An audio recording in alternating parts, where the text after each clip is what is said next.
हरियाणा में विधानसभा चुनाव प्रचार के दिन गुरुवार 3 अक्टूबर को पूर्व सांसद अशोक तंवर ने कांग्रेस में वापसी कर ली। तंवर का ये कदम बीजेपी के लिए बड़ा झटका माना जा रहा है। हालांकि बीजेपी ने कहा है कि ऐसे लोगों से न ही नुकसान होता है और न ही फायदा। पूर्व गृह मंत्री और अंबाला कैंट से बीजेपी उम्मीदवार अनिल विज ने अब इस मुद्दे को लेकर चुप्पी तोड़ी है।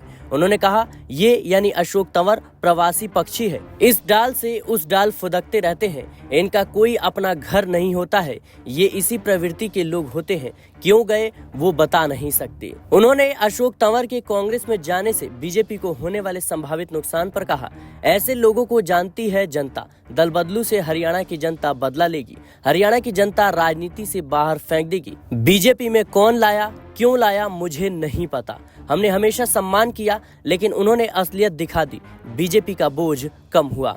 हरियाणा कांग्रेस के अध्यक्ष रह चुके अशोक तंवर ने अक्टूबर 2019 में पार्टी से इस्तीफा दे दिया था। इसके बाद उन्होंने नई पार्टी बनाई, फिर वे नवंबर 2021 में टीएमसी में शामिल हो गए। फिर उन्होंने अप्रैल 2022 में आम आदमी पार्टी का दामन थाम लिया। इसके बाद जनवरी 2024 में वो बीजेपी में शामिल हो गए थे।